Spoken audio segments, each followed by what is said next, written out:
Whoa, buddy. Put that thing back in its holster. We haven't gone anywhere. I don't understand. Check out the MichaelDukesShow.com for info.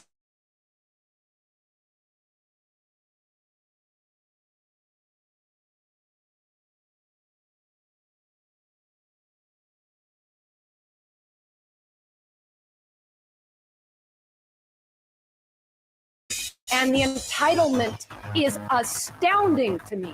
What more could you want from a low-budget radio program? This is a dumpster fire. That was just BS. It is time to get a new perspective. We know just what you need, and we've got just the cure. Open wide and prepare for a steaming hot cup of freedom. I just don't fathom it.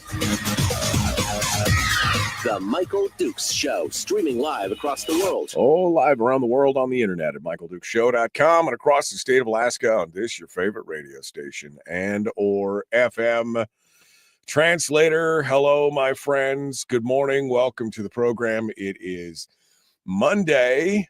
It feels like Monday, doesn't it? It just feels like Monday right now. Hey, how you doing? You ready to go? You ready to dive into this and get all the good news out for the week?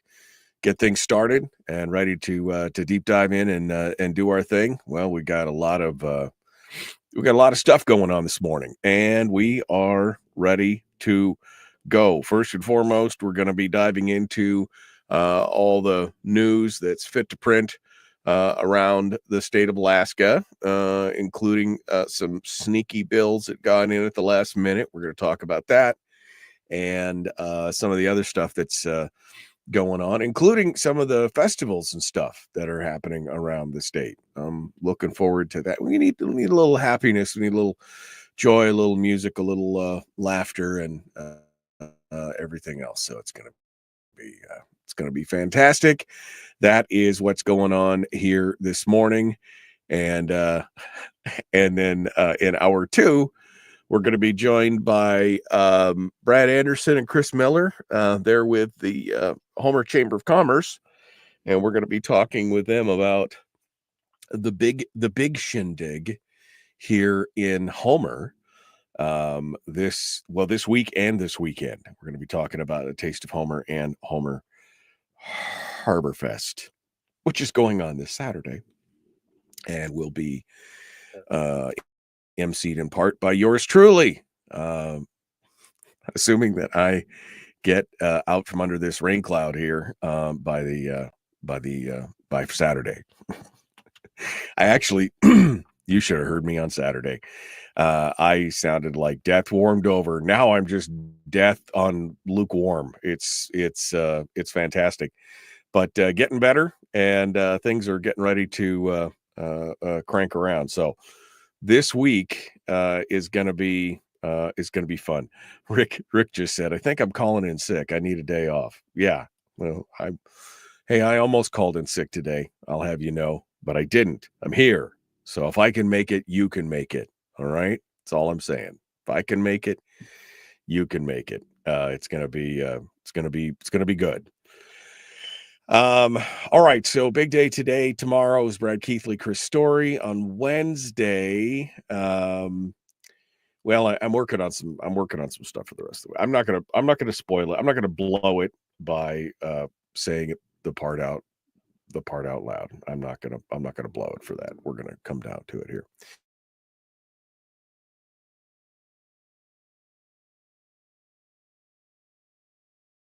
Is the plan. We got plenty of things to including get to here this morning. That I think establishes firmly that there appears to be a little bit of, I guess I'm going to say, us versus them in regards to how people see Alaska.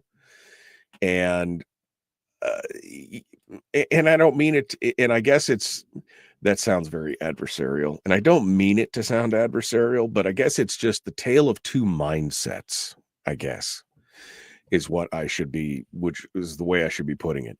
the tale of two mindsets here in the state of Alaska. And I want to get to that for sure. First things first, though, let's start off with some of the bigger headlines that have clicked around on the old dial here for over the weekend. Late Friday, the Anchorage Daily News had a story that came out that says that Anchorage is now being listed on a federal list as a sanctuary. Well, not sanctuary city, sanctuary jurisdiction. The U.S. Department of Homeland Security on Thursday named the city of Anchorage among a list of U.S. sanctuary jurisdictions, according to Gene Kuntz from the ADN. And then it asserts that, quote, they deliberately and shamefully are obstructing the enforcement of federal immigration laws.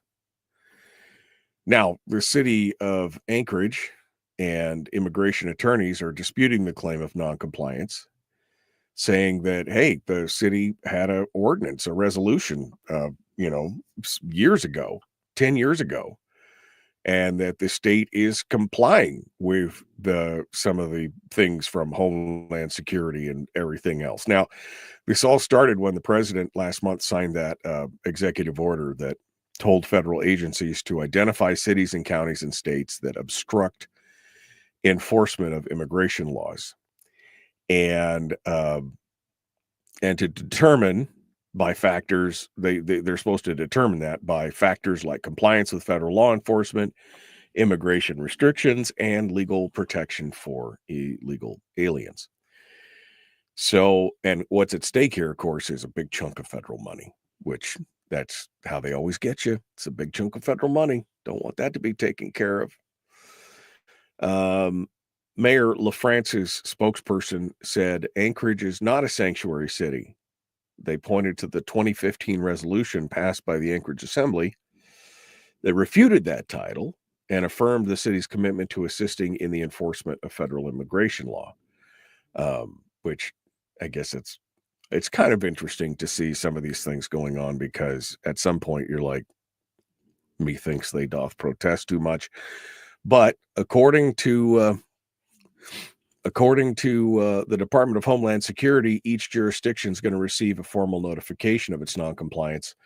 They put this letter out. This letter's a little bit of a sneak attack, where they put it out and say you're on the list, but they don't tell you why. So, I guess it's fair that you should probably know exactly what you did to get on the list. They don't really know why they're on the list. The city officials said they haven't yet received the formal notification from the Homeland Security with more specific information on why they were included. The mayor's office said once we receive that, we'll have a better sense of what the next legal steps are. But they did point out that, they are cooperating with federal and state officials. There's no official ICE detention center in Alaska, so federal agents and the agency's contracts with the Department of Corrections to confine people until they're flown out of state to a regular ICE detention center. And so this year, the Corrections Department has already held 11 individuals detained by ICE, compared to 13 for all of last year. And 2 of those individuals were detained in the last week and are no longer in DOC custody. But according to an immigration attorney, says Anchorage is obviously cooperating because they're detaining people in the Anchorage Correction Center. If they were a sanctuary city, they wouldn't allow ICE to put people in there.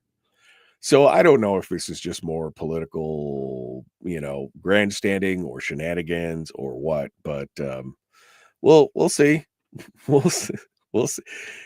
As soon as they start talking about yanking federal money, people really now they start paying attention to what's going on, And again, this is the danger. I'll just say this is the danger in being beholden to the federal, to being dependent on all this federal money, is that, okay, so this time it's immigration, which is, illegal immigration, which is probably something that many of us could get behind.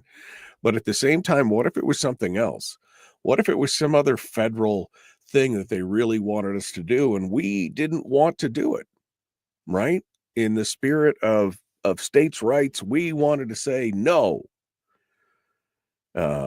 And they're like, okay, well, we'll just take away all your filthy federal lucre. And they're like, well, wait a second. Now we'll do what you say. I mean, you know what I mean? So, I mean, while in this case, I support the idea of making sure that we're enforcing our immigration laws and doing all that kind of stuff. At the same time, I still see that slippery slope of we're going to hold all these federal funds over your head. And if you don't do what we say, we're going to take them away. This is very reminiscent of what was going on up in, or has been going on up in Fairbanks over the last, I don't know, 20 years with the air quality thing up there in Fairbanks, where they basically say, if you don't do what we say on this air quality thing, we're going to take away all your federal highway funds. And of course, with no real, with no real consideration for, climatic or environmental or geographic challenges that Fairbanks is facing. For those of you who don't know, Fairbanks has faced a problem in their airshed for years. They're what they call a non-attainment area, right? It's because of the way that the hills and the valleys, and then the cold and the inversion layer there during the winters, it traps the air down near the ground, and you'd get a lot of wood smoke and other things and particulates, and it would create ice fog and all these other kind of really tough climatic conditions. Well, it's not necessarily something that you can fix. And initially they went after, it's all the wood stoves. But we had the head of the air quality division of the borough tell us when I was on the borough assembly, he said you could eliminate almost all the wood stoves in the area and we'd still not be complying with this, because a lot of it has to do with vapor lock in the air and all those other kind of things. And it's really oil-fired furnaces that are creating as much problem as the wood stoves. And so you really have to have everybody on gas. And I mean, it's a real big problem. But again, the federal government comes down with a big stick, and they said, if you don't do what we tell you to do, we're going to cut off your highway funds to your local region, your local area, which is great. I mean, great. That's gonna help us out there. That's gonna help us out with all that. Thanks for that. I appreciate that. Anyway. But this just reminded me of that, while in this case, I agree that we should be protecting our borders and having people here legally. I do get a little rough under the collar about when they're like, we'll just take all your federal funds. Why did we become dependent on those federal funds to begin with? That's the first problem right there. That's the first problem right there. Is that we should not have become dependent on all those federal funds. And if you really wanted to stick it to the man, then you could, because you're not dependent on it. But, well, that's just me being cantankerous. That's just me being ornery. That's just me being ornery. All right. We're going to, I guess we're up against the break. So I guess we'll take that first one. We'll keep things rolling here, and we will continue in just a moment. Don't go anywhere. The Michael Duke Show. Common sense, liberty-based, free-thinking radio. We will be back with more right after these messages.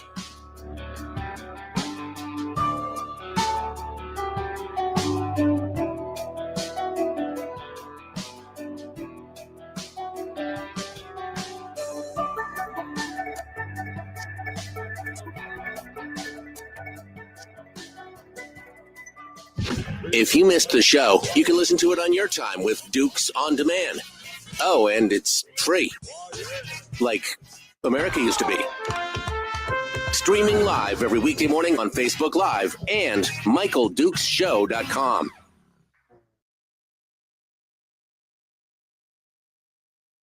Okay, we are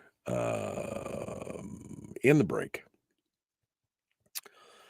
Okay. CNBC is on the North Slope today doing a story on the LNG pipeline.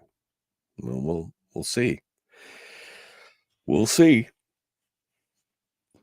Yep. Money is one hell of a drug. That's for sure right there. The state must comply with all, not some, anyhow. No more federal funding, just as the Anchorage School District sticking to DEI, which means getting no federal funding either. Have they stuck with that? I haven't been following that close enough to see. I mean, have they stuck with that, or are they just kind of,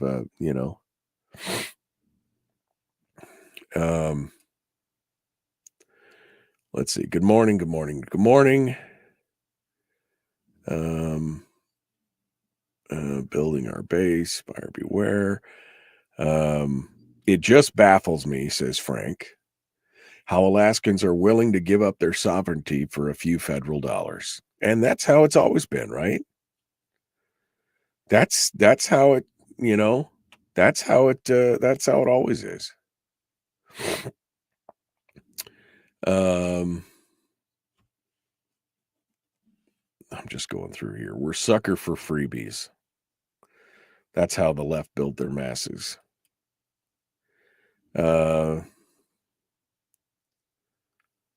Let's see. Yeah, yet Fairbanks has no authority over highways, but that's how they're going to punish us.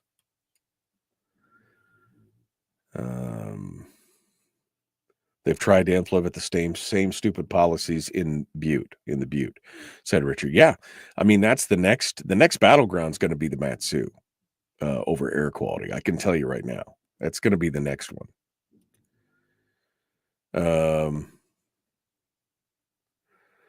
Anthony says, as a local heating guy, the sheer amount of 25-year-old boilers and furnaces that have the stack exhaust comparable to an old 72 truck with half a carburetor I've had to fix, I can assure you that wood smoke is not the problem. Well, yeah, no, I mean, again, they're going to try and eliminate oil-fired boilers. That was the whole point. That's the whole point.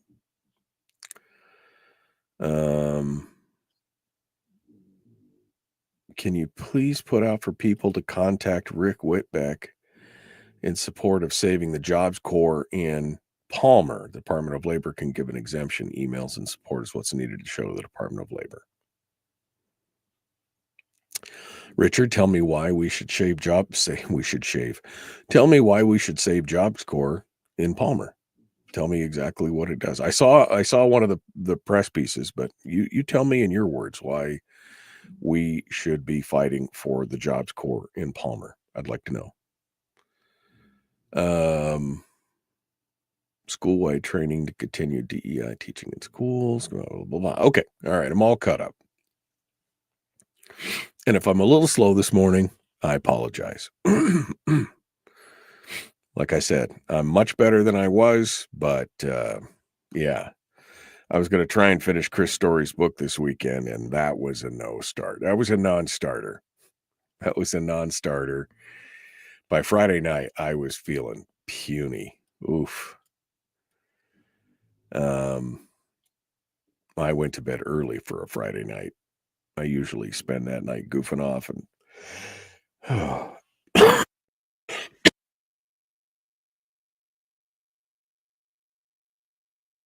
excuse me.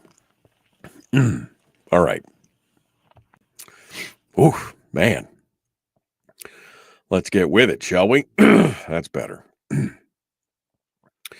All right. And then, yeah, I saw that Sullivan and there's a bunch of people that were the Bergam Wright Zeldin, EPA guys,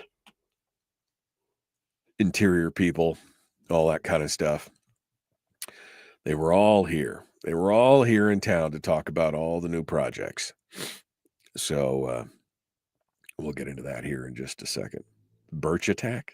Is that what it is? No, I thought it was allergies at first, but I think I really got sick. I hardly ever get sick. I mean, rarely. Maybe once a year. Maybe. But this one usually it was quick. Yeah, there was a flamethrower guy in Boulder.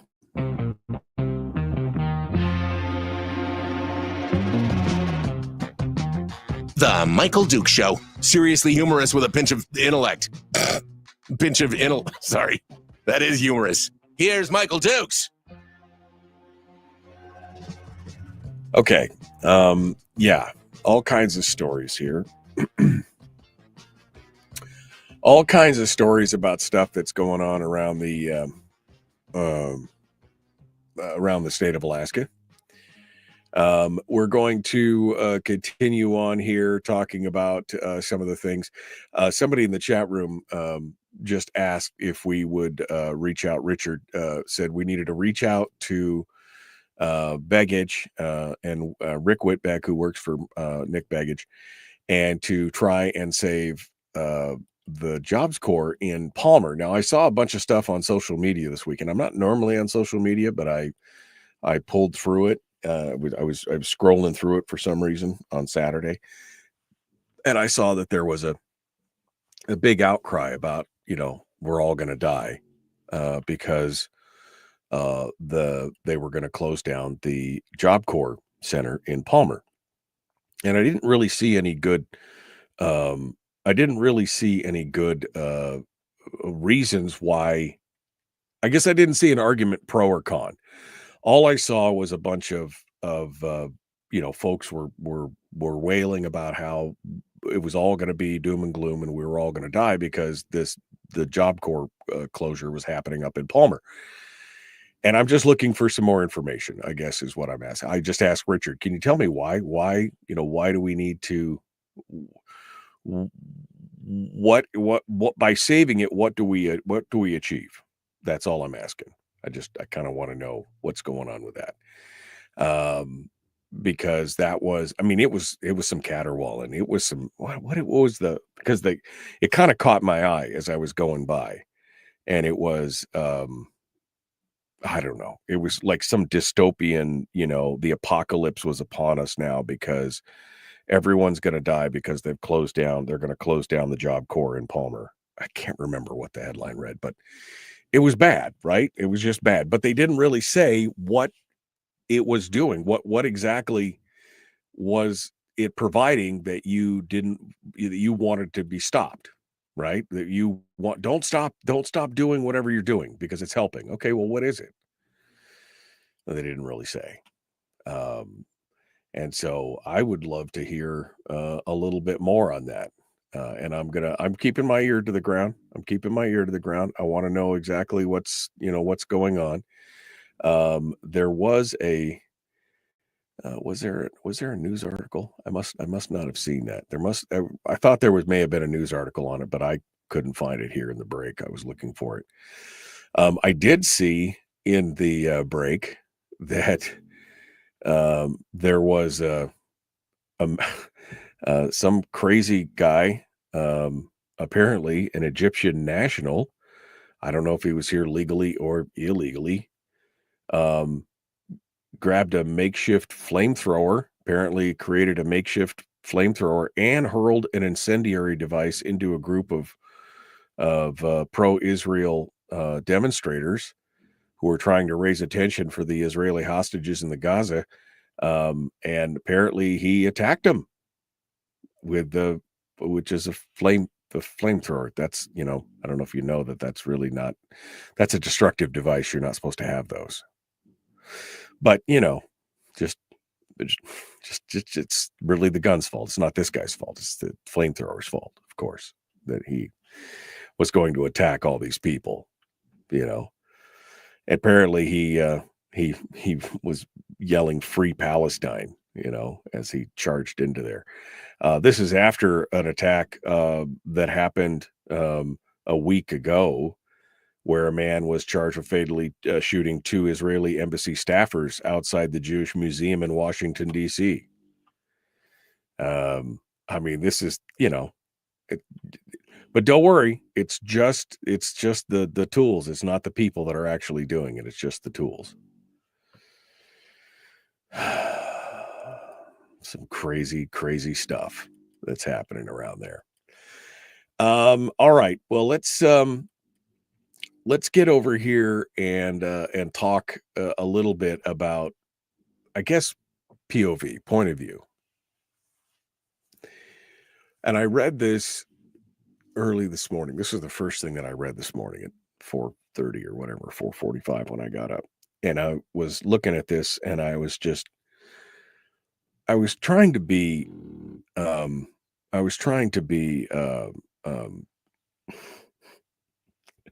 cold medicine is kicking in here.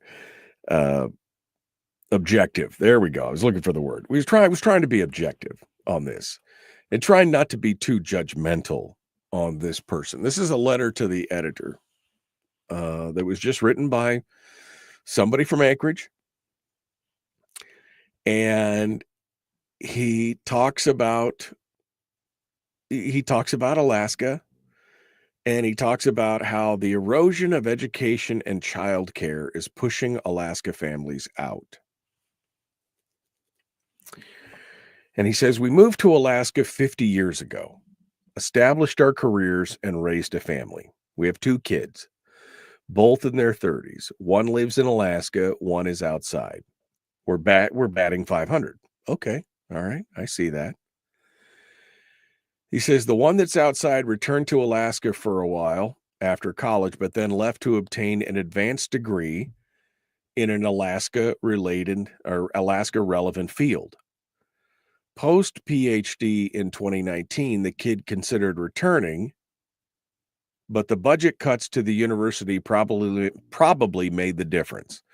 The kid is now firmly planted outside. Interestingly, the job does involve Alaska projects and occasional trip here. We really enjoy those visits. Okay. So cuts to the university prevented his child from moving back after getting a postgraduate PhD somewhere else. That's the first thing. Our other kid recently presented us with our first grandchild, a great joy for all. Both parents are working and have a new home. They now face a staggering child care bill. Additionally, one of them is a teacher and is concerned about the steady erosion of school funding and the increasing class sizes. If their situation becomes marginal, it could be easy to envision their departure for better opportunities outside. They have portable skills. So it goes on to say, so the Dunleavey decline is real. It's hurting our family. Our young people need support to access education, childcare, and other opportunities Alaska provides. The ongoing degradation of our education system by the current administration is having really bad consequences. Almost all the families we know that are batting 1,000 or batting 0 have moved outside. If our remaining kids left Alaska, we'd probably follow. Okay, so here's a whole different outlook on what I'm seeing here. Okay.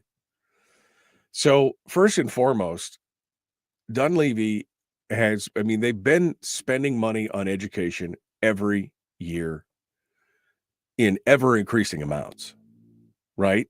We've talked about this. Just because it's not in the form that you want, meaning a permanent increase to a formula, but instead a one-time payment, doesn't negate the fact that you're still getting the money. I mean, I know the commentary from the superintendent's well, that just didn't have the effect we want because it's temporary money. It's not permanent money. Well, I'm so sorry that we couldn't guarantee you money for the rest of your natural life, that you had to fight with every other program out there to get it. I'm so sorry. But this idea that it's some kind of a steady erosion of school funding, we have seen an increase in school funding over the years. Now, it's been one-time funding, not baked into a formula, but it's still been there. And yet they act like they're getting cut off at the knees and being drained like leeches with blood. Right? But here's what really gets me. Our kids recently presented us with a first grandchild. Okay, great. Both parents are working and have a new home. Okay. And now are facing a staggering child care bill. This sounds like a them problem, not a me problem. I'm sorry. I mean, I don't want to be a Richard about it, but I mean, they're both working and have a new home, and are now facing a staggering child care bill. Did you not think that that was going to happen at all? Did you not discuss that before having the child, that there would be costs involved with that, including the potential for childcare if you were both going to work? I mean, in in addition, one of them is a teacher, and the other, to me, this is obviously a whole family that it's built their entire lives and careers around government spending, and not that's not a criticism. That's just an observation. They established their careers. They came here. The first one went to college, went outside to get the PhD, was going to come back, but the university cut their budget. So obviously they were, working for government, working for them there. And now they're like, we really need, our young people need support to access education and childcare. Okay. Tell me how your kids can't access education and childcare. When did that become a right that we as a state needed to become responsible for? When did that happen? When did it happen that we have to take care of you made the decision. You had the children, you had the two new parents working with a brand new home, apparently. You bought a new home, you're both working, and all of a sudden you can't make ends meet because the childcare is too high. Well, maybe it's because you had a new home on top of that and everything. I mean, I don't know all the details here, but it just, to me, I look at this and I go, wait a second. When did it become government's responsibility to pay for your childcare? And if one of them is a teacher, well, they're making somewhere in the $80,000 range. Even an entry-level teacher is making somewhere in the $80,000 range with benefits and everything else. If they can't raise one child in childcare on that $80,000 a year plus whatever the other parent makes, well, then maybe you need to start having a conversation about which one of you is going to stay home to take care of the kid. Oh, but we don't want to do that. Well, then that's a choice. That's a choice. When did your choices become our responsibility to impact? Well, we both want to work. Okay, great. Well, then both work. Well, then, but we want to, well, I don't care which one of you stays home. If it makes more sense for one of you to stay home and take care of the child, then that's probably what you should do. Why are you looking to the government to provide you with childcare? Because it's oh so expensive. Childcare was expensive when my kids were young, 15 years ago. I mean, that was not an easy, we never had to deal with it because we homeschooled, but I mean, what? Why is it our responsibility all of a sudden to help two working parents who are obviously making, I would estimate here, over $100,000 a year? Why? Because at least one of them's a teacher, so they're making at least $80,000 a year, right? I mean, why is it our responsibility to provide them with childcare? And they just went out and bought a new house and did all this other kind of stuff. I mean, it just, to me, it's a point of view, it's a viewpoint difference. Very obviously, in Thomas's estimation, the gentleman who wrote this article's name was Thomas, this letter to the editor, the government should provide all those things and should provide a guaranteed, return and allow their kids to come back and work for them and do all these kind of things. Instead of, there's bootstraps right there. You might want to grab them and pull yourself up by them. Both parents are working and they have a new home and they now face a staggering childcare bill. Well, maybe that needed to be part of the discussion ahead of time before having the child, or maybe before buying the new home, or maybe before whatever. I mean, come on, man. Come on. It's our responsibility. We need to support access to education. They have access to education. and childcare. Why do we need to provide? I mean, this push, and this has just happened in the last couple of years, folks. This was not a problem up until a couple of years ago, where all of a sudden now it's our responsibility to provide childcare for everyone. What? What? But the Dunleavy decline, doesn't that have the ring of somebody, dreaming that up and throwing that out there? The Dunleavy decline is real, and it's hurting our. This is all setting up the stage for 2026. This is all setting up the stage for the election cycle of 2026. I can see it already. But yeah, this is a problem. We cannot continue to try and be all things to all people. That's what we're trying to do. They're trying to provide it all. Healthcare, food, education, assistance, it all should be provided. We should just enjoy the fruits of all that. I mean, we don't know how we're going to pay for any of it, but, All right, we got to go. Back with more of the Michael Duke Show.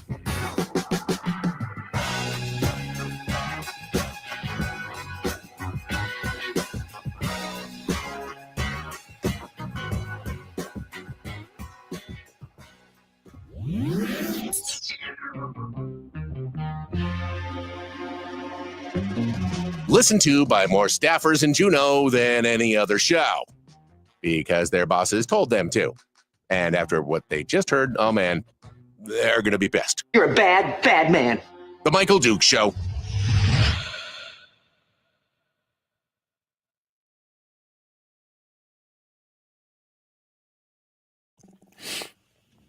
Yeah. Good point, Leela. Why didn't I say that? The grandparents have been here for 50 years, which puts them at retirement age. Why didn't they step up and provide childcare? That's a good question. That's a great question. Yeah.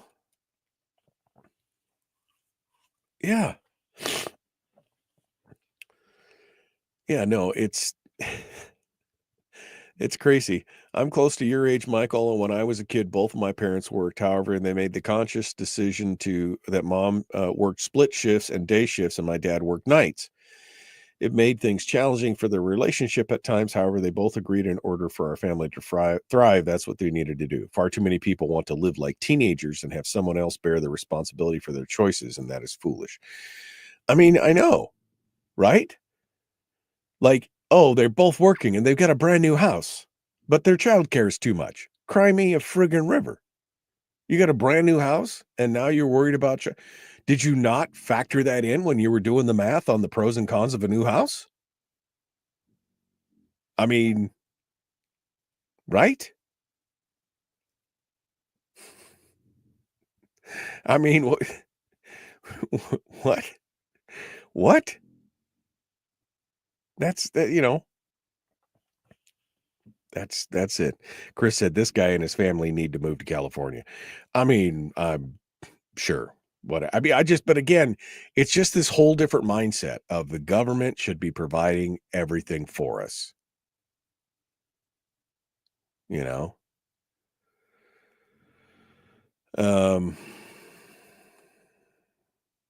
Maybe the parents should be the daycare so that the kids can work. Yeah, that's what Jeannie basically just said, the same thing that Layla, Jeannie just said it first. Sorry, Jeannie, I didn't see that to begin with. But yeah, I mean, exactly. The grandparents, they've been there for 50 years. They're obviously retired. Why didn't you offer to take care of the kids? I got no empathy for them. I've raised a family of 6 for the last 2 decades off just my income alone. Didn't buy stuff that ended up owning me and factored reality into my budget. And my wife got to stay at home and raise the kids so they didn't grow up as neoliberal trans radicals in atomically correct fuzzy dog suits. Exactly. What's wrong with fuzzy dog suits? I'm just going to. I mean, that's the thing. This is just, it's so crazy. I mean, I raised 5 kids with my wife staying at home and homeschooled and everything else. And I made decent money, 80 to $100,000 a year. That I made that, but I took care of everybody. But like Anthony, I didn't buy a bunch of stuff that owned me. I mean, I didn't have to make a bunch. I didn't have all the fancy snow machines and the four-wheelers and all the stuff that everybody else around me had, because I didn't want to go into debt and I didn't want to have to pay payments. And I wanted to, we did what we yeah, I know daycare is outrageous. Harold is right. Why have kids and drop them off with a babysitter and go hang out with coworkers? That's dumb. But that's what people have been told all these years. Oh, you can't have a, you can't have an own self-worth if you don't have a career or something. If you can't find self-worth in raising your kids, there's something wrong. That's the most important job you've got. I mean, drop them off with a babysitter and go hang out with coworkers. That's your choice. Yeah, you could thank Julie Colomb for that. It's one of the things that I still disagree with. We should not have been giving. And now that was more tax credits than anything else, but it opens the door. It opens the door for all that stuff. No, it's they made their choice on what is important. They made their choices on what's important, on what's important to them. Yeah. All right. Richard now has responded to me. Let me see. I'm scrolling back here. I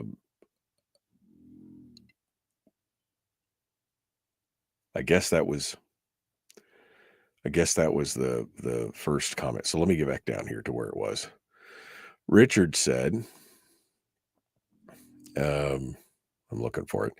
Keeping Job Corps open is beneficial to the development of those kids and adults that go there. NIT and a few others are trade trainers, and they also get federal dollars to train Alaskans. The closure will displace 160 students. Seems the cost to graduate a productive person is well worth it, right? Well, I don't know, Richard. I mean, if there is a need, find a need, fill a need. If there are other, I mean, is this something that the government should be doing, or is this something that places like NIT and some of these other places should be providing? That's my question. I don't know. I need more information. I appreciate you giving me that, but I need more information to know that. All right. Here we go.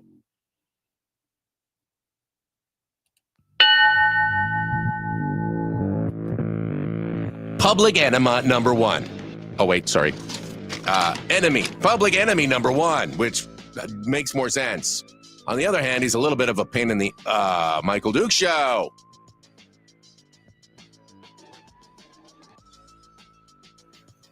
Well, I just realized that all the stations down here stuck with us throughout the whole commercial break. I don't know what happened, but the commercial break didn't fire. I just looked up and realized it. It's amazing what you can see when you're. It's a hot mess, man. I don't know what's going on. All right, we'll figure it out here. We're gonna get things ready to go. All right, you got one more segment coming up at the top of the hour. We're going to be joined by Brad Anderson and Chris Miller, who are Brad is the executive director of the Homer Chamber, and Chris Miller works with Sacred Acre and some other things. They're doing the music for the big Homer HarborFest. That's the big deal. That is the big deal coming up here in just a little bit. It's gonna be fun. So I hope that you guys are ready to go, and we're gonna be chatting about all the big that and the Taste of Homer. It's going to be fantastic. Oh, is it Melissa's birthday today? Melissa Burnett, her birthday today. Happy birthday, Melissa. She's one of my favorite people in radio. She works in the stations up there in Fairbanks. She's also the president of the school board in Fairbanks. So she too hats it up there. So happy birthday to Melissa up in Fairbanks. I hope you have a great weekend. Or a great week, or great birthday, whatever. I'm under the influence of cold medicine. What do you want? All right, some of the new things that are going on. What do we want to talk about here? I guess I should start off with some of the fun things that are going to be happening now that I've got my rant on a little bit here. But there's a lot of cool things happening in the around the state over the whole month of June. There's lots of things that are going on. Starting this last weekend, they've got the Spenard Jazz Festival. There's a week of music down in Spenard. They've got individual concerts and everything else. It started on Friday and it goes all this week. The Spenard Jazz Festival. You can go to spenardjazzfest.org if you're a jazz enthusiast. I actually saw a couple of these shows here a couple of years ago, and they are pretty good for the big Spenard Jazz Festival in downtown Anchorage if you want that. If you're down in Sitka, they've got chamber music and classical performances. It's the Sitka Music Festival's 54th. This is the 54th year of the 54th season. It's June 3rd, so starts tomorrow, and it goes the entire month. And you can go to sitkamusicfestival.org for tickets and more information there as well. And then the Anchorage Concert Association has their whole summer conference series where they're going to do a concert series where they're going to do free concerts out in the trails and in the parks and in their neighborhoods, all different kinds of stuff. And you can find that at anchorageconcerts.org.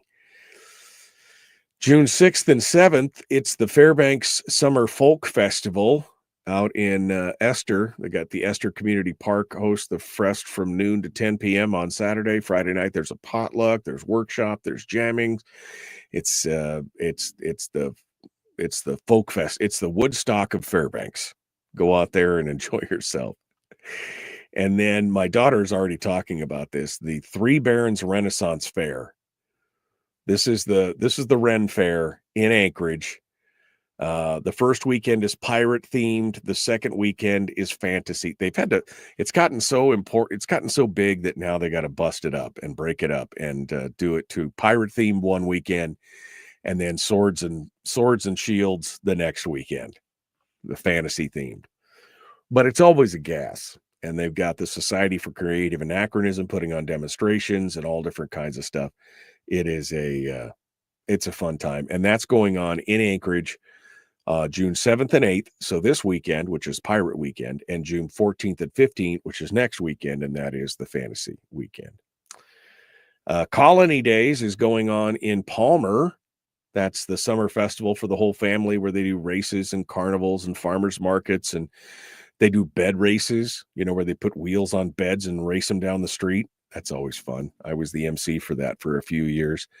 And of course, they got the Colony Day Parade and everything else. So you can go over to palmerchamber.org and check out everything that they've got going on there. Chicken stock is going on. Chicken. It's sold out, apparently, already. That's the 19th annual Chicken Stock Music Festival.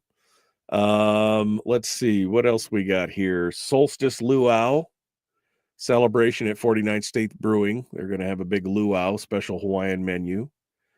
Seldovia Music Festival going on in beautiful Seldovia across the bay here. They've got acoustic Eidolon from Colorado, the House of Hamel from Pennsylvania, and more. They're going to be celebrating solstice music and everything else. And of course, speaking of solstice, you can't talk about solstice without talking about the Midnight Sun Festival in Fairbanks. And that's where they basically shut the whole downtown area down for 12 hours. The whole downtown area, the sun is up. It's like daylight all day in Fairbanks. If you've never been to Fairbanks on solstice, it's quite a shindig. I learned later on to just avoid downtown during solstice days, but only because it's a madhouse down there. It's a madhouse, but it's a lot of fun. It's a lot of fun. And they'll have music and games and vendors and all kinds of stuff. Also on solstice, you got the Nikiski Days, family fun. They've got one in Nome, the Nome Midnight Sun Festival. The Chugach Fest, which is a 2-day music event in the Arctic Valley ski area. And then they've got the End of the Road Ren Fair on Solstice in Valdez, where they're going to have a Renaissance Fair in Valdez. And then Moose Pass, that'll be fun. Moose Pass has got their own little Solstice. Everybody's doing Solstice. Anchorage Downtown Solstice Festival and everything else.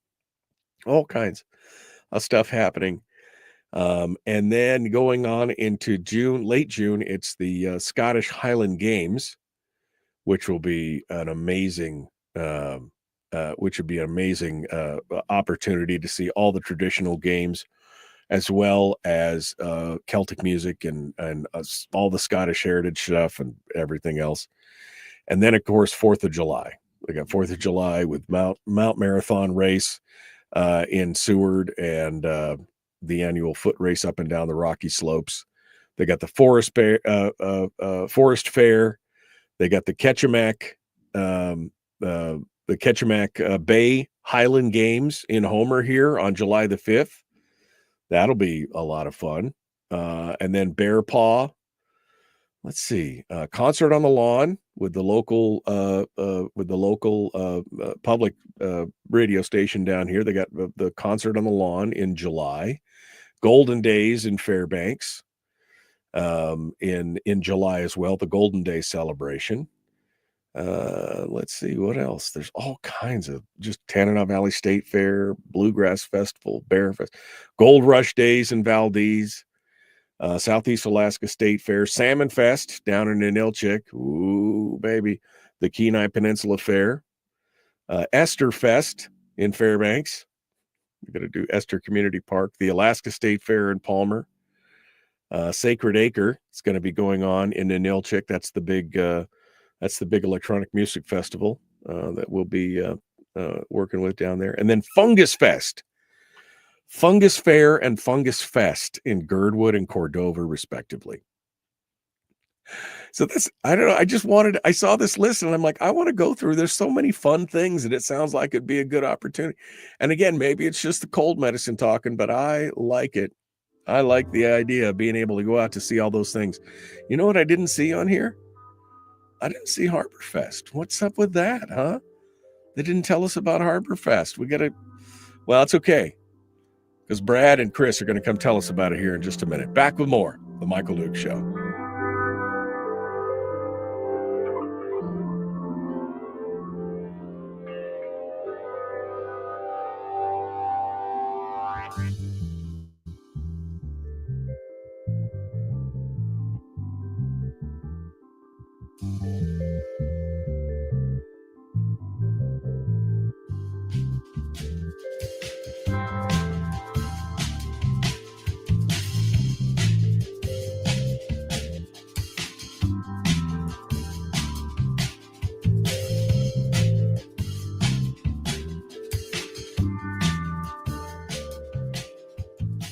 Yeah, that's right. The Midnight Sun baseball game in Fairbanks too. They didn't list that on there as well. That's a good opportunity there.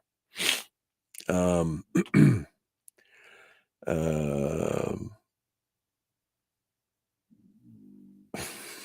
sorry. I'm just scrolling backwards here to read some of your guys' comments here. There we go. Happy birthday. All right. Our friends walked in, checked out our fridge, and snack shells, plopped down to watch TV after school.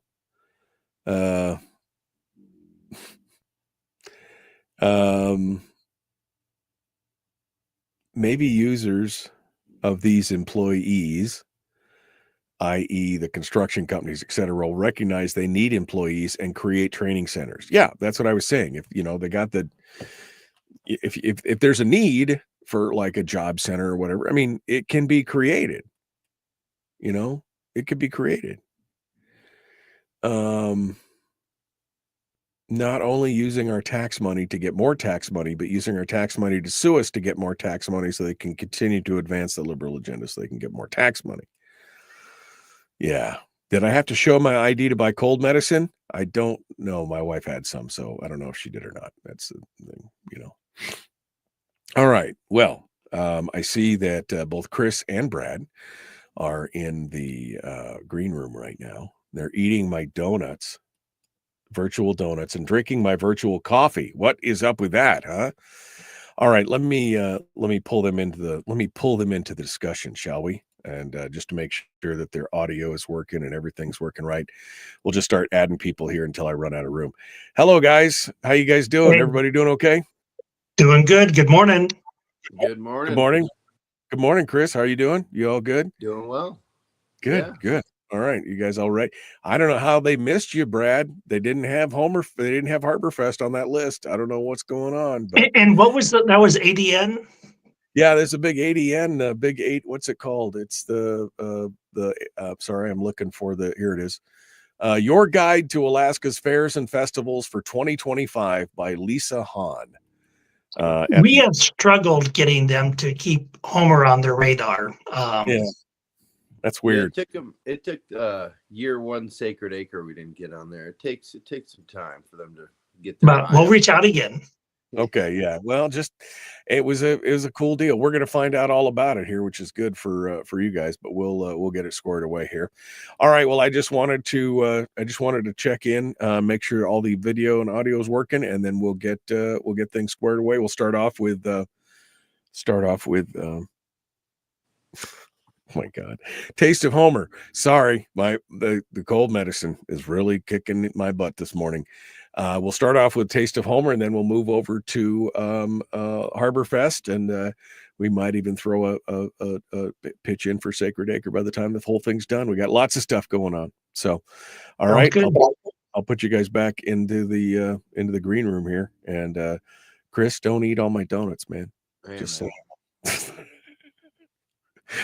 Chris has got a lot of stuff going on. I'm just here to give him a hard time. That's all I'm doing. I'm just here to give him a hard time. All right. Let me see. Day and time of Woodstock of Fairbanks Festival. Oh, I don't know. I told you when it was. It was the Fairbanks Summer Folk Festival this weekend, June 6th and 7th, from noon to 10 p.m. on Saturday. There you go. Friday will feature a potluck. That's the Summer Folk Festival. And here, you guys can read all this stuff yourself. Why am I giving you? You're making me do all the work, and I don't feel good, man. Stop messing with me. Let me put this in here, right there. You guys can go read the guide yourself. It's all right there. Okay.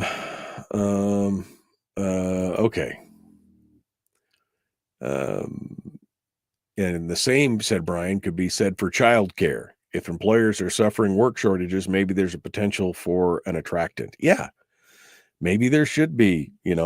I know that some companies have started an in-company childcare with that. Oh, I know, Miguel. Thank you. Miguel says a little whiskey with your coffee will cure you. My wife brought me a hot toddy on Friday, and that was all she wrote for about an hour and a half. I was gone. I laid down, and that was the perfect cure all for what's going on there.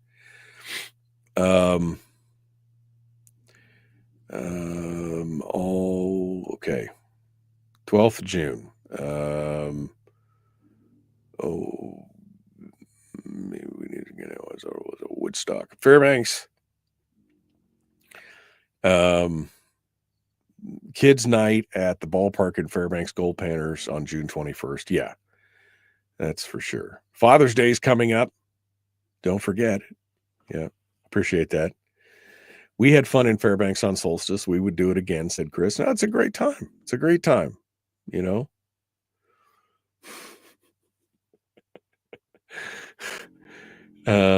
What?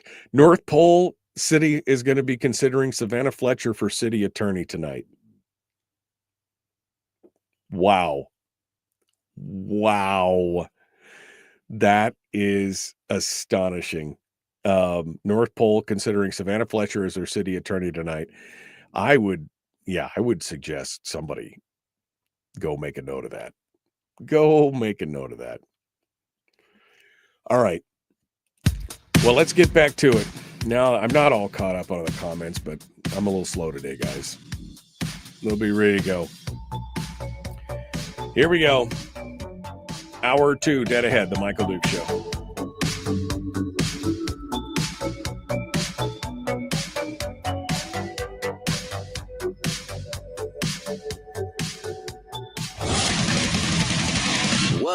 Buddy, put that thing back in its holster. We haven't gone anywhere. I don't understand. Check out the MichaelDukesShow.com for information on how to get access to the podcast. Welcome to the party, pal.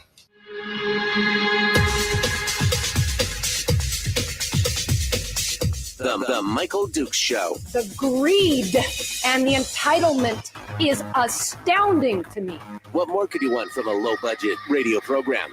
This is a dumpster fire. That was just BS. It is time to get a new perspective. We know just what you need, and we've got just the cure. Open wide and prepare for a steaming hot cup of freedom. I just don't fathom it. The Michael Dukes Show, streaming live across the world. Yep, live around the world on the internet at michaeldukeshow.com and across the state of Alaska on this, your favorite radio station and or FM translator. Hello, my friends. Welcome back to hour 2 of this beautiful Monday morning. We're ready to go. Feels like it, doesn't it? Just feels great. It's Monday. It's a beautiful day. We're here to go. This week is a heck of a week. If you were thinking of coming down to Homer, well, this is the week to do it, my friends. There is lots of stuff going on. We're going to talk a little bit about that today because, you know, we don't need more politics. We need more fun stuff. What do we got going on? Well, let's bring on to the program Brad Anderson, who is the executive director of the Homer Chamber of Commerce, and Chris Miller, who is with Sacred Acre, the cannery, restaurant, and so much more. He wears a bunch of hats as well. And we got a 3-way conversation this morning about stuff that's going on in the Homer area. And we're going to start off with Brad. Good morning, Brad. How are you doing this morning? Michael, I'm doing wonderful. Good morning. Well, thanks for coming on board. I appreciate it. It's good. This is a busy week for Homer, man, right? I mean, we're starting off with a taste of Homer. Tell us a little bit about what's going on with a taste of Homer. That's the kickoff this week. Absolutely. Yeah, we started that on Saturday, on the 31st. As most people know, Homer has an amazing culinary scene, and this is something we like to highlight and show off a bit. So we started that, and this is actually the first time we've moved it. It historically has been in May, so we moved it a little bit more into a time of year where the weather's a little bit better, and we had a great weekend out there. So we have over 40 restaurants participating in this, and just a chance for us to show off our scene out here. So certainly Chris and the cannery is a big component of what they're doing out there. But yeah, it's a fun time. And we actually added something new this year. It's called a passport. And so if you go around and if you get it stamped by one of the participating businesses, you can enter into, if you do 5 or more, you can enter to win a chance for a dinner cruise on Our Ladies of the Sea. It's a really beautiful yacht that goes out and tours around Ketchikan Bay, and very, very high-end opportunity. So, and yeah, we're going to have some fun and enjoy some great food. I know. I saw the grand prize of this beautiful dinner out on the Lady of the Sea, and I'm like, well, that might be worth getting my passport punched on a bunch of, first of all, I get a chance to go eat at all these, cannery and all the other places that are around town, the food trucks, and get a stamp everywhere. So I get to enjoy all that. And then if I win, first of all, my wife will love me even more. And then we get a chance to go out on the sea and enjoy that. That'll be a fantastic deal. And there's a lot of participating places around town that are doing this, right? Yeah, over 40, and with some great offerings. Everyone kind of has a taste item, so something special that they're doing during this week. It may be either a special price or, and I'm finding this year a lot of people doing something new to their menu that they're featuring here, and so yeah, there's some great opportunities. Come down and try some things, and people sample it. Go to one place, grab something, share it with your group. Go to another, and that's just the whole fun of it. Well, my wife and I, we used to say all the time, we'd come to Homer and we'd eat our way through Homer, right? Because that was I used to commercial fish, so fishing charters are not really my thing because I've cleaned enough halibut over my life. I didn't, it's not my thing anymore. But I would come down here. We just kind of plan our whole trip out for the 3 or 4 or 5 days, testing the various restaurants around town. It was always, Homer has some of the best food in the state. And all different kinds of folks to check out, all different styles and everything else. And again, where do we get the passports and stuff, Brad? At the participating businesses, they have them there, or you can come by the chamber office and we have it. But yeah, Chris at the cannery, they're participating in this, and they have some there. They're a key focal point of this. And also Grace Ridge Brewing Company is another kind of our little headquarters we have out there. It's a good place to go and grab and enjoy them. Wonderful folks helping us out there too. Good deal. Good deal. All right. So that's the Taste of Homer, which is going on all this week, and it culminates on this weekend, right? I mean, that's the final, you got this whole week and everything else. And this weekend is when you turn in the passports. Well, you can do it. Passports you have until the following Friday to bring them into the chamber. So anytime this week or up until another week. The other piece I forgot to mention, you can also vote for your favorite restaurant or brewery, and there's a few different categories in there. So as you're going around, make sure you scan the QR code that's on the passport, and each of our businesses have some of their have flyers there with the QR code. And so we hand out awards at HarborFest on Saturday. We hand out the winners of those. So that was a big fun thing last year. We got some great participation in that. But yeah, come out and support your favorite folks and highlight some of the servers that are out there. It's another good way to share. But Chris can tell you a little bit of what they're doing at the cannery too. I'm going to bring Chris on here, and Chris, tell us what's the cannery doing for the Taste of Homer? You guys doing something special over there? What's the plan? Yeah, we brought back our coveted bao buns. We're doing a bang bang bao to Alaskan spot prawn that we do a gluten-free batter on, fry crispy, and then we're doing a radish slaw from Synergy Farms, and yeah, very good. We're serving that 3 to an order, making some bao buns fresh every week. So yeah, that's a good item. We're pretty stoked with it. Yeah, no, and of course you guys have got all kinds of great stuff down there at the cannery. The big green can, you can't miss it as you come right into Homer there. So don't miss stopping in on your way into Homer and get your passport there and get some bao buns. Which are delicious, by the way. I had those here a couple of years ago, and I was like, oh, that is some super good stuff. So good to hear that they're coming back. I'll have to come down and get a couple before the end of the week for sure.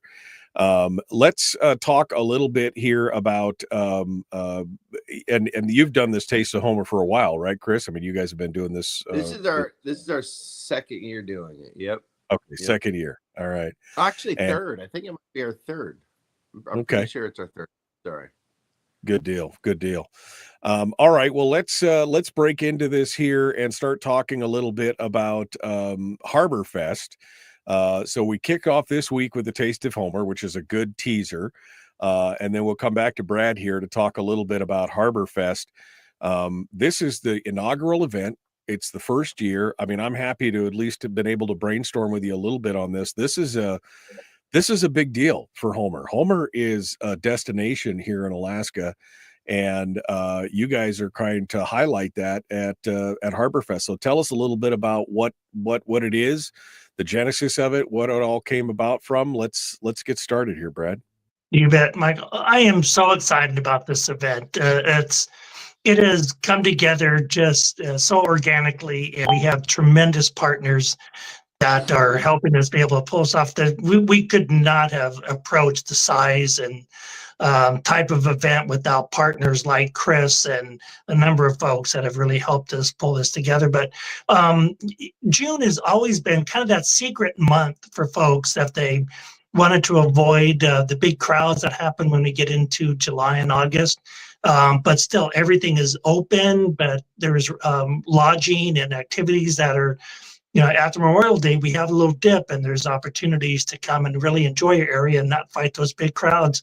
So our goal with this event is to show off Homer in a fun way. We haven't had a strong music festival type event in Homer. It's always been happening a little around us. And this is a chance to bring something into Homer down on the harbor and celebrate what an amazing place we have. And so we're kind of take an area down by our cruise ship dock and going to close that down and have live music, chef competitions, a boat show, working with Homer Marine Trades. We got a big boat show part of it there too.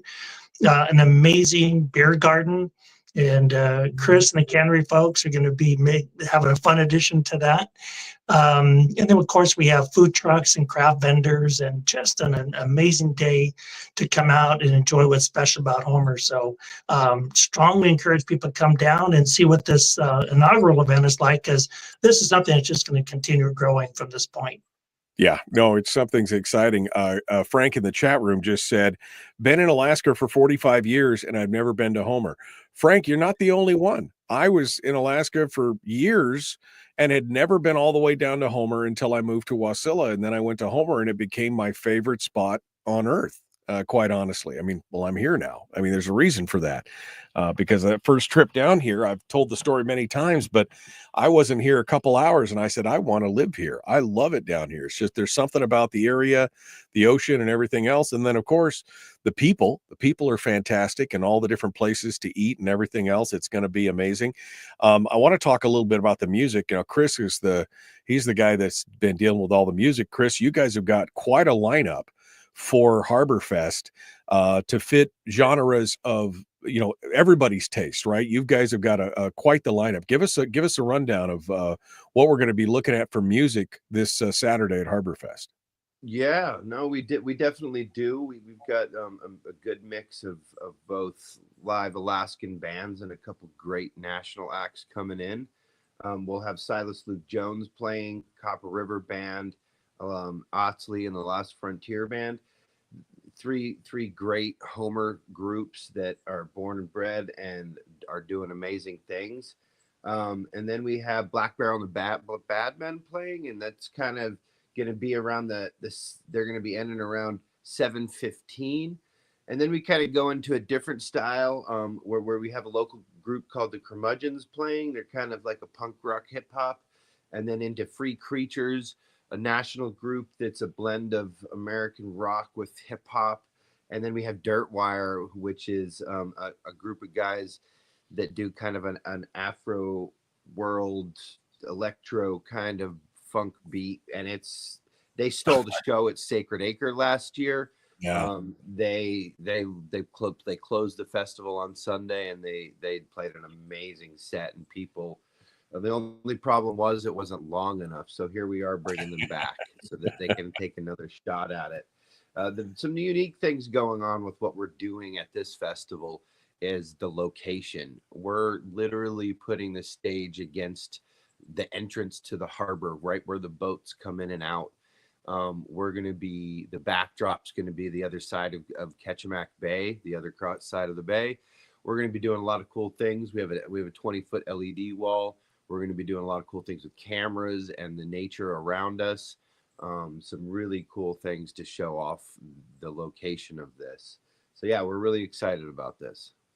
No, I mean, this is going to be good. I don't know if anybody has heard Silas Luke Jones play, but that kid is a magician with a guitar. And so if you like, acoustic guitar and everything else, that kid can just rip. And of course, all the other folks, and finishing it up personally with Dirtwire. I mean, probably many of you have never heard of Dirtwire.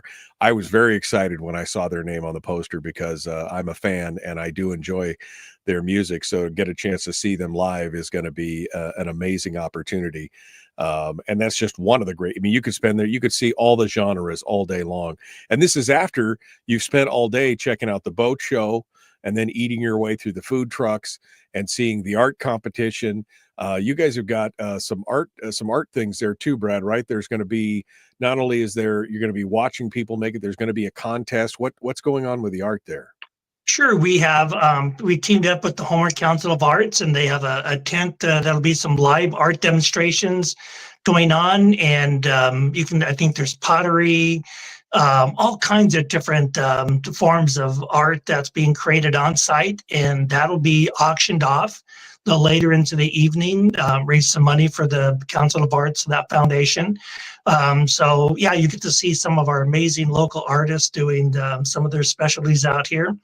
And, you know, another thing I'm really excited to here coming back, because I've heard so much about this. The Wooden Boat Society is putting together the kids craft, so kids could come out and build their own wooden boat.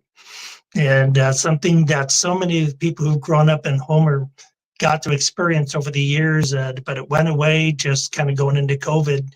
And we're excited to have that back and bring that tradition as well. But yeah, so the art component, the Wooden Boat Society, all are just some fun additions that we're going to have so much going on that day. It'll be a full day of fun activities for everybody. We're going to talk a little bit more about it with HarborFest with Brad Anderson and Chris Miller here. We're going to be back with more in just a moment. Don't go anywhere. The Michael Duke Show, common sense, liberty-based, free-thinking radio. We'll be back with more here in just a moment. Don't go anywhere. We'll return.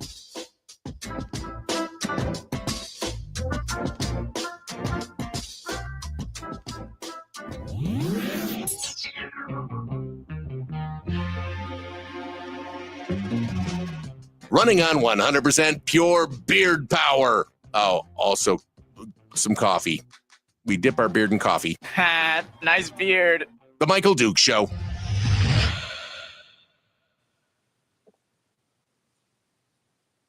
Okay, we're all in the break now, and we're ready to go. This is going to be some good stuff. Let me get caught up on my... Can I use my jet ski in all of Ketchimack Bay? I don't know. I'm not touching that one. I don't know what the final decision was on that, Frank. Your mileage, you do you, boo. Who else? I saw somebody else said that they haven't. Kim said 49 years here, never been to the Spit. You guys, how many times have I told you? I know it was rough. I had never been to the Spit. It's a long trip from the interior if you're up in the interior. But if you're anywhere south of Talkeetna, it's an easy trip, man. Come on down to Homer, grab a hotel room, or find a place to camp and buy a camping site for a night. But come out there and just enjoy yourself. It's going to be amazing, and I have a feeling it's going to be an amazing weather weekend. I'm speaking it into existence right now. It's going to be beautiful all weekend. We appreciate that. Hey, let's just all think positive, sunny thoughts all weekend long. But it's because if it's a sunny day on the Homer Spit for HarborFest, that's going to just be absolutely amazing. Now, Brad, tell us a little bit about the genesis of this. This all just kind of came together. This is a way to to try and highlight the beauty that is Homer, right? I mean, this is what it's all about. Yeah, no, it just I don't exactly how we all came together is I don't know, it just happened so quickly. But one of the things from the chamber standpoint, like I mentioned, we were trying to find something to do in June that could create some more economic activity that could help kind of celebrate what's happening out here in the time of year when we have opportunities to still handle more people coming down. We've always told people, if you have a chance, come in the shoulder seasons and avoid the crowds, and you can still enjoy so many aspects of Homer. But we had this big peak of Memorial Day. This year we had an amazing Memorial Day weekend, and then it just kind of softens up as we gets in here. So, but we Chris well. We've had a number of conversations. A number of my staff have gone to the music events around here, and so we just started coordinating, and boy, we couldn't have even thought of anything like this without joining with Chris and some of the folks from Salmon Fest too that have brought together all of their connections with their folks to be able to pull out these music events. It's exciting. Yeah, no, absolutely. And it's a great way, great chance to see Homer, especially early June was always my favorite because I would come down in early June. And then of course we've got the Bear Creek Music Festival, where they would do local stuff as well to help support the kids' scholarship. That's always in mid-June. And so you're right, there was always this doldrum between Memorial Day and the second or third week in June. This gives us something to talk about and to really highlight everything that is going on. It's going to be good. You guys, yeah, Melissa says, this sounds like a blast down in Homer. Yeah, I hope you guys come down. It's going to be an enjoyable it's going to be an enjoyable thing as well. And I'm glad that, this is the inaugural one. So this will be, I guarantee you, this will be the smallest one they ever have. Next year, it's going to be even bigger and better. Chris just had a smile on his face. Chris, you got plans for next year already? You already, you always got to be thinking ahead. Well, that's kind of how this all came out. Was me and Mina at the chamber and Brad, we started talking about Sacred Acre and how Sacred Acre could, we made Sacred Acre in the shoulder season to support business at the end of the season. And we've always wanted to kind of create continue Sacred Acre into the week after down in Homer by doing some other events, which we're planning on doing. And as that conversation kind of came about, it spawned into this. Well, what can we do at the beginning of the season? And then the dirt wire came up. So that's kind of how that all began. Yeah. Well, that's super fun. It's super exciting. And of course, bands love to come to Alaska. So it's never a bad time. It's never a bad time when they want to come down here and talk with us for sure. Yeah. We're going to continue here for just a minute here. We will jump back into this. We'll talk with Brad a little bit more about HarborFest, and then we will split off to talk with Chris just a little bit about Sacred Acre as well coming up here. So stick with us. Please like and share, follow, subscribe, ring the bell. Let's do it. Here we go. The Michael Duke Show. Not your daddy. Wait, sorry. Not your daddy? Ooh, not your daddy's talk radio. Whew. I was scared for a second. Thought we were going down. Here's Michael Dukes and the show. Okay. We're talking about HarborFest down in Homer. And I'm just encouraging people from all over the state who are listening right now. If you haven't, I know Fairbanks is a long way, but make it a big weekend. Make it a big weekend. Come on down on Friday. Enjoy yourself. Eat at a couple places for the Taste of Homer. Get some stamps going on, get some things rolling, and then head on out to HarborFest on Saturday and enjoy yourself. The boat show is a big deal. If you're into boats at all, the Homer Marine Trades Association and Honda, they put together a big deal out there for the boat show. And then we just talked about some of the art stuff. And then the cooking, there's a big chef cook-off too, right, Brad? What's going on with the chef? Is this part of a Taste of Homer, or is this outside of that, kind of ancillary to that? What is it? Yeah, this is kind of what our final element of Taste of Homer. We culminate that event here at HarborFest. And so we have this chef competition that's going to take place there before the music all kicks off. I believe this starts around noon. And I'm going to let Chris talk a little more about that. He's very much heavily involved in what's happening there. But again, I tell you, we got amazing, our culinary scene and some chefs that, just want to show off a little bit here. I think this is going to be an exciting event that we add to HarborFest.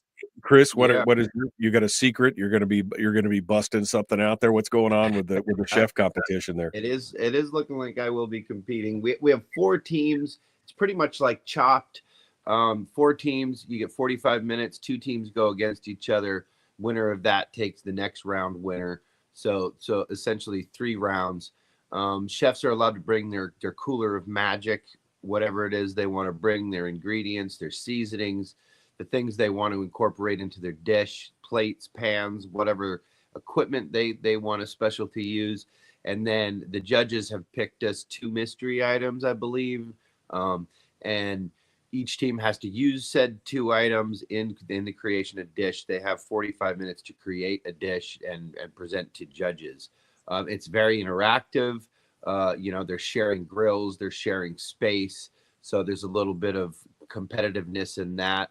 It's something I did back in Colorado a lot with Whole Foods and different businesses that I worked with there.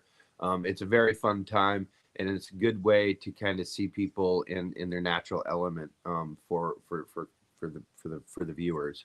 It'd be really cool. That I love from 11 to 2. I love that Chopped format. I love that, kind of you got your bag of secrets, but then they throw that curveball to you to where you're cooking with kumquats or whatever it is that you're cooking with. I love it. One of our judges said this is like Iron Chef, and that really made me happy because that's the original form of chef competitions in my mind on shows. Yeah. So. Absolutely. So that sounds great. So that's going on 11 to 2 on Saturday. Yep. And then, of course, you get a chance to go around. They've got the big food truck flotilla there, a whole bunch of Homer food trucks, which is famous for the portable food around there. You'll find a whole round up there to get a chance to do it.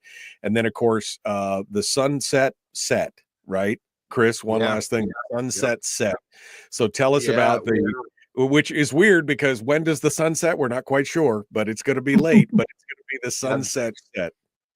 I've been watching it setting around 11:15ish right now is kind of when it's really starting to get the colors are changing. So Dirtwire will be playing that midnight sunset set, and that's something that we really wanted to try to pull off. We've got some really cool things with the screens involved with cameras that we're going to be doing. So yeah, we're going to really show it off. Some other things to remember about HarborFest is we do have a shuttle running the entire time from 12 to 1.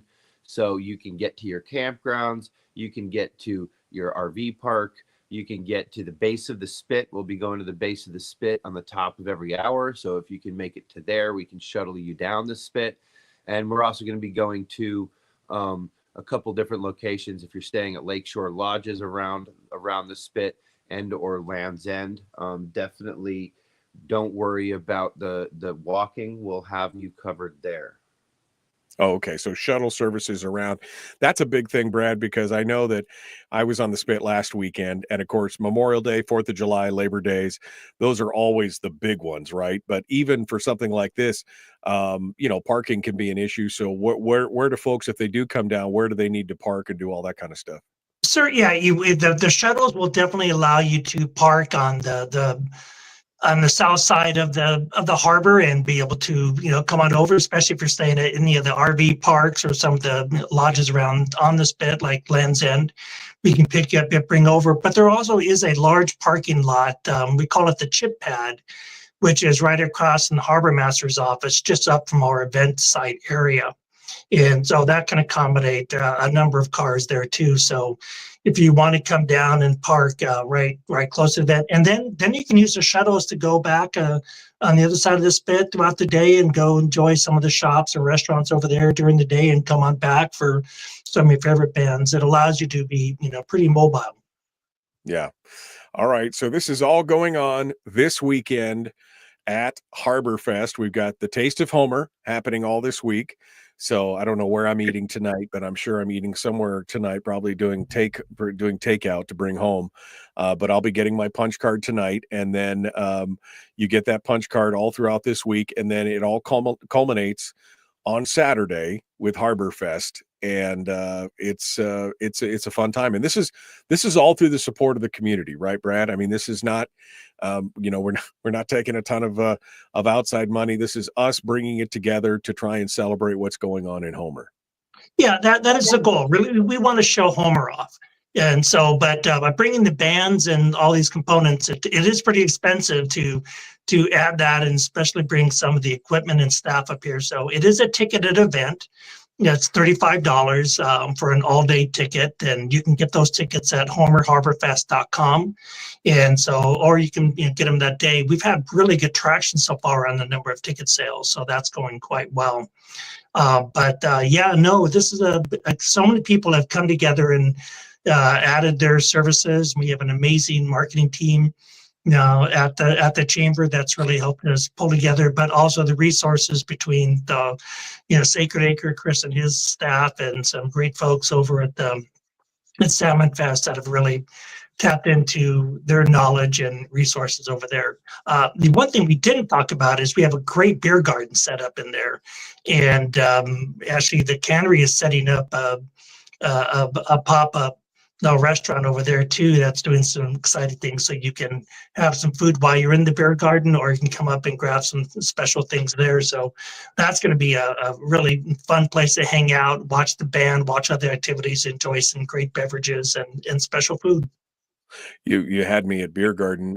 Chris, what are you guys doing what's going on at the beer garden? We're going to be highlighting, of course, Alaskan seafood. So as long as the run goes well, we'll be doing Copper River on an alder plank, sockeye salmon with a hatch green chili compound butter. We're going to be bringing our smoked potato salad from our menus a couple years ago, which we aren't doing this year, but we're going to bring that back for this event. We're also going to be working with Weatherly from Glacier Point, from from Shellfish, Alaska Shellfish Farms, and she's going to be shucking raw oysters, and we're going to be doing some grilled oysters. So really all seafood based, really highlighting kind of our market around here. Right, right. And this is an all-inclusive ticket, Brad. You just mentioned it. People can go to HomerHarborFest.com and they can get their tickets right now. And this is an all-inclusive ticket from start to finish, right? All day. Yeah, we open up at 10 a.m. and the boat show kicks off with all their activities here. And then, yeah, like I said, going into the sunset, with dirt wires. So that one ticket price lets you be a part of the whole thing. So, yeah, a lot of value back for that ticket. Absolutely. So get ready, plan your trip right now. Come on down to Homer, get here on a Friday night, enjoy some food around town, and then kick things off Saturday at 10 a.m. with HarborFest. Food, music, boat show, arts, crafts, kids, family fun, different kinds of music. It's going to be an amazing time this weekend down here in Homer. So Brad, thank you for coming on board and sharing with us this morning. I appreciate your input on this. Appreciate all your hard work on this. This has been a fun thing. Brad and I were talking about this a year and a half ago. Like, this is something that's got to happen down here. And this is exciting for Homer. And I'm glad to see you guys have pulled all this together. Thank you, Mike. Appreciate the opportunity to share with everybody. And I just, if you have a chance to be part of this first year event, because you're going to see something special this time, and then be part of the growth of this whole event, because it's got huge legs. No, I can't. I'm just in my mind. I've been thinking about things the last couple of weeks, things that can happen for next go around and the next go around, and what we can build it up to. It could be something that is definitely huge. Be the biggest festival in the South Peninsula area. I'm looking forward to it. So, all right, Brad. Thank you for coming on board. We'll leave him in the corner here for a second. Let's go over back to Chris. Chris, you've been doing, obviously, you bring the music selection here for HarborFest, but that's not all. You obviously worked with Jim over at Salmon Fest, and then you guys are putting on Sacred Acre, which, Salmon Fest is midsummer, and then you've got Sacred Acre coming up in the fall up in the Kenai. So can you give us a little tease as to what's happening with those two events this year? Yeah, well, Sacred Acre is going to be September 5th, 6th, and 7th this year. We're going to be bringing back up EG Sound, obviously, an amazing laser light show. We're going to step it up a little bit more this year. We're going to have more screens somehow on the stage. So the production's going to be through the roof. We'll have Troy Boy headlining, and he's an amazing artist, bringing some trap music from the UK. Jade Cicade is going to be one of our others. He's going to be more on the kind of down tempo-y side, but very heavy in the bass. And then Sunday we're going to have an amazing day with Desert Dwellers and Emancipator kind of closing the festival out. The Funk Hunters will be supporting, along with Dirt Monkey, a couple of my favorites. We're also going to have a group called Lazy Syrup Orchestra playing. It's going to be a little bit on the different side. It's like, again, electro hip hop. Definitely urge people to start checking them out on Spotify or wherever you stream your music. That's going to be a pretty awesome treat. We're going to be doing some different stuff with our late night stage. We're going to be doing it on the Old Ocean stage, and we're going to be doing a projection map stage. So we're going to be kind of upping the ante in the later hours, and we're going to be flying lasers till about 3:34 in the morning. So some really exciting stuff happening. We have some great partners that we're working with on the adventure side, so you can take helicopter rides. We're going to be doing Bump on the Bay again this year. So some really cool activities for people that want to get the full Alaskan experience. We also have our Everlight clearing space, which is literally connected to the amphitheater at the top. And it's just a way to elevate your experience, get a little closer in the camping. We have different workshops happening up in there. And we have our Stillwater space happening all weekend. A lot of people don't realize that that Sacred Acre is, again, it's $200 right now for an all-inclusive ticket. And that includes all the workshops during the daytime and all the music going into the night. And you can do everything from cacao ceremonies to yoga to ecstatic dancing in the still water space. Yeah, and it's going to be, and this is a kind of a all-inclusive. It's not just music; it's visual, it's lights and lasers and sounds, and it's kind of a feast for all the senses at this event, right? Correct. Yeah, that's a lot of people have begged us to move into July, and we just can't. We need the darkness. That's why we're in September as late as we can be. We need the darkness for the lights and the lasers and the visual show, and it's a big part of what we do and what we want to do. We love being in September. I've been to Envision a couple times. I've been to a lot of other festivals, and all I can try to do at those festivals is escape the heat. And that's one thing you don't have to do at Sacred Acre. We have bonfires around the whole area, so we can warm you up quickly if you do get cold. And if you're moving and dancing, you're not going to be cold. So that's another good thing for that time of year. And you didn't mention my favorite, Emancipator is going to be there. I did. Yeah, they're going to be shut. They're going to be playing Sunday. We'll be going Desert Dwellers into Emancipator. So it's going to be quite the Sunday. I know what my Sunday is going to be right there. Desert Dwellers and Emancipator back to back. That's not a bad deal for me personally. I don't know. You guys, again, probably listeners to this show are like, who? It doesn't matter. Just go. It's going to be a fun time. That's for sure. All right. Well, guys, Chris and Brad, thank you guys for coming on board and joining us this morning and talking about all this. We look forward to it. Brad, again, HomerHarborFest.com. That's where we get all our information and get stuff about HarborFest, right? Yep, that you can get your tickets there. Also, our chamber website is homeralaska.org. So if you want to see things about Taste of Homer, what's going on currently through leading up to HarborFest, that's the site to go to. And under events, you can click on Taste of Homer and see all the participating places. Nice. Yeah, because I need to get a list of my Taste of Homers to pick out who I need to. And then Chris, Sacred Acre is what? SacredAcre.com? Yep, SacredAcreAK.com. SacredAcreAK.com. All right, guys. Well, thanks for coming on board with us this morning. I appreciate you guys telling us all about it and sharing with us. We appreciate it, and we will see you guys this weekend. All right. Thanks, Michael. See you later. Thanks for coming in. All right, folks, we got one more segment up. The Michael Duke Show continues. Common sense, liberty-based, free thinking radio.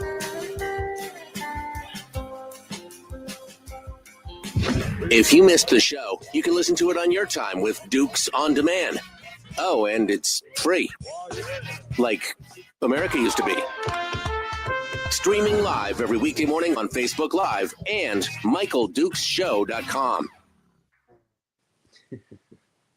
All right. Final thoughts, guys. Did I miss anything? Did we cover it all? We got it all? What do you think here, Chris? Yeah, doing good. Yeah, I'm just reading some of your comments down here. All kinds of fun stuff there. Brad, anything else we missed? We all good? No, I think you gave us enough time to be able to cover all of it because there's a lot going on, and so I appreciate the platform to be able to share all of it.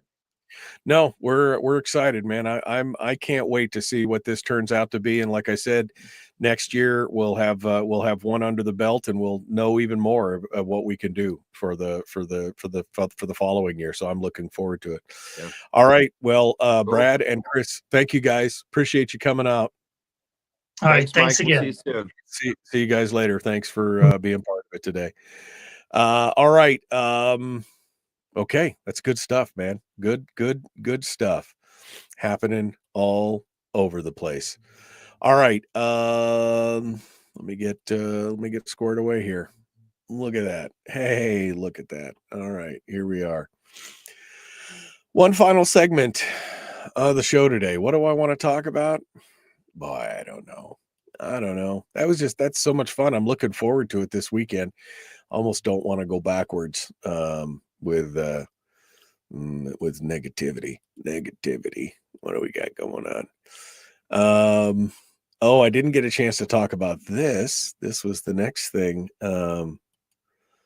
this is the other thing that I wanted to talk about, but I didn't get a chance to. So maybe we'll mention this here. Kevin McCabe's got a new article out on Must Read that came out on Friday. That if you haven't read, it's a little bit of a tease as to what's going on over there. So we need to we'll get to that here in just a second. Wish I didn't have to do a live broadcast for myself from Jeans this Saturday. I'd be driving down. You should be. Come on down, man. It'd be great. All right. I'm going back here. Lisa says we're having our first charter school meeting at Nikolaevich School at 6 p.m. tonight. Our next chapter of Nikolaevich gathering yesterday was successful. It went so well. Big turnout. Good for you guys, Lisa. I'm glad you guys have got stuff going on. I'm so glad. What else? Miguel says, I wish I could be going, but I got surgery tomorrow and we'll be recovering. I hope everything goes well, Miguel. Hope everything goes well with that.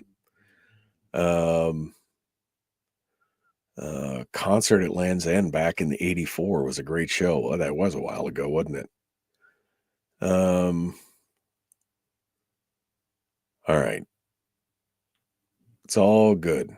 All good. All right. I'm all caught up. I guess I'm all caught up on everything here that's going on. Although I saw this.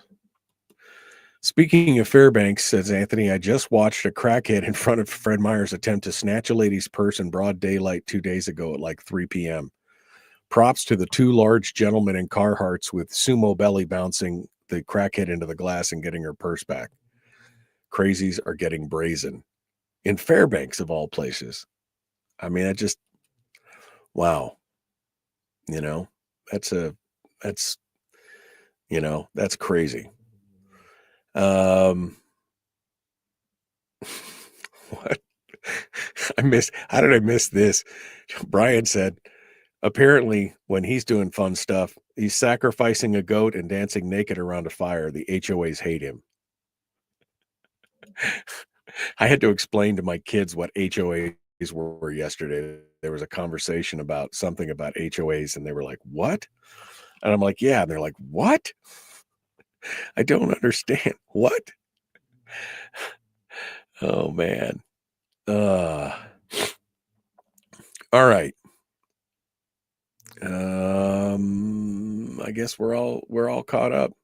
Barbara said she's having a campaign meeting tonight at 5:30 at New Hope Church in North Pole on Broadway Road. All right. Okay. We've let everybody else know. Everything's all caught up. We're all caught up this morning. Oh. And I saw that. Yeah, I saw that Willie was upset about HarborFest. I don't know why exactly. HarborFest is an indoctrination to lobby for the harbor expansion that's wasteful and not needed. I don't think so. I mean, I'm not a fan of the harbor expansion, but this is all local folks who are putting this together. So, I mean, I don't know, Willie. I guess I kind of disagree with that assessment. But that's just me. That's just me. I don't think this has anything necessarily to do with I don't think this has anything to do with the harbor expansion project personally, but it is what it is. All right. Let's get to it. Chris said, wow, I lived in Fairbanks. I've never seen anything like that. You would hope not. You would hope you'd not see anything like that. The crackhead comment. Public enema number one. Oh, wait, sorry. Public enemy number one, which makes more sense. On the other hand, he's a little bit of a pain in the Michael Duke Show. All right. Welcome back. Michael Duke Show, common sense, liberty-based, free-thinking radio. Hello, my friends. How are you guys doing? You ready to go? Yeah. I feel a lot better than I did. Somebody messaged me a minute ago, man, you sound like death. Well, you should have heard me on Saturday. Saturday was even worse. You could hear it a little bit Friday if you were listening closely. You could hear I was a little, but now, no, this is better. It was 2 days of kind of being miserable, and now I'm feeling better, and it's much better now. So thank you very much. All that vitamin C and the hot toddy and the horse dewormer, everything, whatever I threw at myself, it all feels good. So it's all good. Coming up tomorrow on the program, we'll be joined by Chris Story and Brad Keithley from Alaskans for Sustainable Budgets. We'll be talking about the weekly top 3 and a little bit of positivity. And then later this week, I'm thinking about trying to get Sarah Montalbano back on the program. I know we only had her on a week or two ago, but there's been a lot of things happening. And I think it would behoove us to have her back on the program to talk about some of the other things that there's some good stuff going on. So I'm trying to see if I can bring her back maybe on Wednesday or Thursday of this week. And then we're going to try and do some lighter side stuff as well. I'm going to try and bring some folks on and I just lost his name. Rod Pyle. There we go. I knew I had the name. Rod Pyle, who works for NASA and JPL, and he used to come on quite frequently to do space stuff with us, and I'm trying to get him to come back on to do some more discussions on everything that's happening with space and what's going on with China and what are they doing on the backside of the moon and what are we doing and what are the plans, what's going on with Starship and the lunar competition for sending men to the moon, and just kind of a little bit of an update on all things space related. I thought that would be a fun time to have him on. So we're gonna see if we can get him on this week as well, and just kind of lighten things up a little bit, be kind of a lighter side, fun stuff. I didn't catch this, but Kevin McCabe was watching in the wings on the final day of the legislative session. House Speaker Bryce Edgmond introduced HB 233. It was a bill that he says claims to protect the Bristol Bay watershed by banning metallic sulfide mining in the region. But he said this is not about fish or water. It's about blocking Pebble Mine and other projects before President Trump's new administration can restore some sanity to federal permitting and get Alaska's resource economy back on track. He said 233 is a sneak attack, dropped at the 11th hour. It's timed just right to be forced through early next session before the public even has a chance to notice. It's not environmental protection. He said it's political gamesmanship. The goal is not clean water or thriving fish. The goal is to shut down mining before Alaska can benefit from it.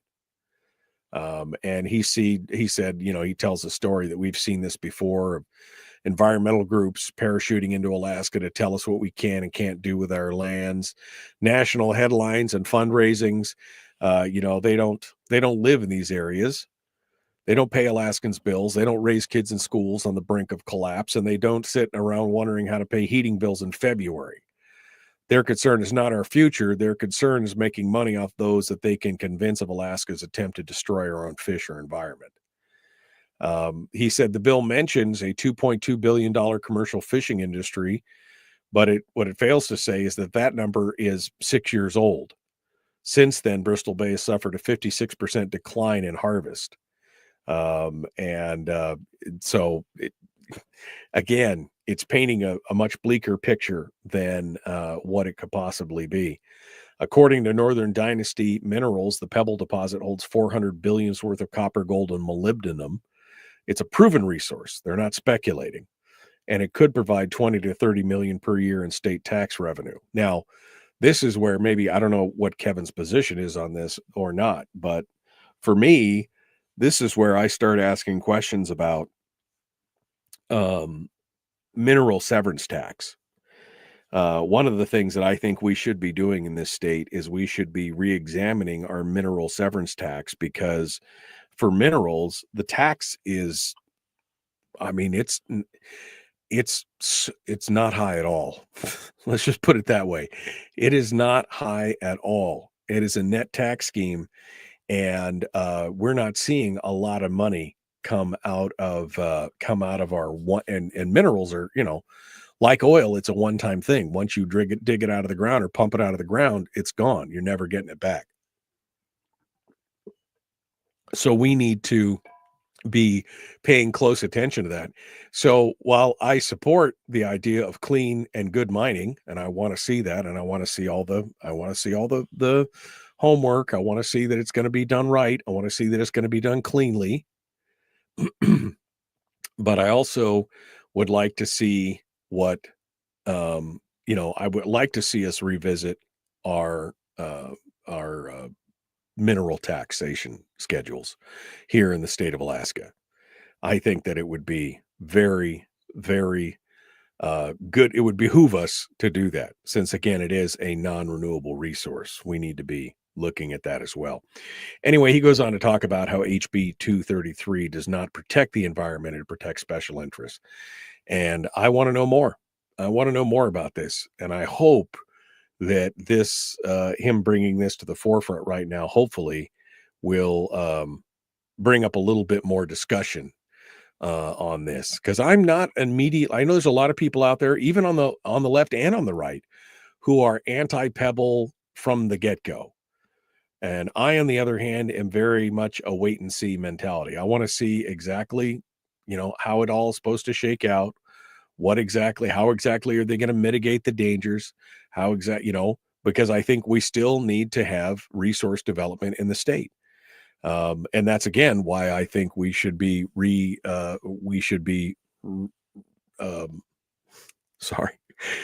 going back over and revisiting the mineral tax scheme that we have here in the state of Alaska, because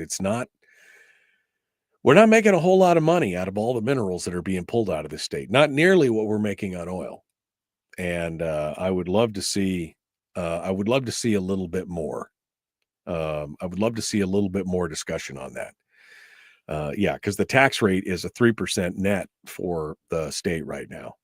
It's going to be interesting to say that for sure. Anyway, we'll see what we can bring about here, but that's all coming up later on. We'll be dealing with this week and more. I'm done. I'm going to go take a nap, and then hopefully I'll feel a little bit better. And then tomorrow will be a new day. You ready? Thanks for coming in, guys. We appreciate you participating today.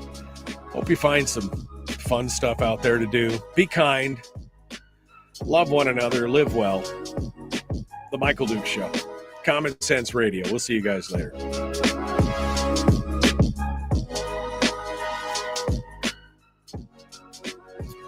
Okay, you guys. We will see you tomorrow. All right? What? I don't know, Harold. He's always got to throw something out there. We will see you guys tomorrow. Be kind, love one another, live well. Have a great day. See ya.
shed our terrestrial radio skin, and now we are slimy lizard internet people.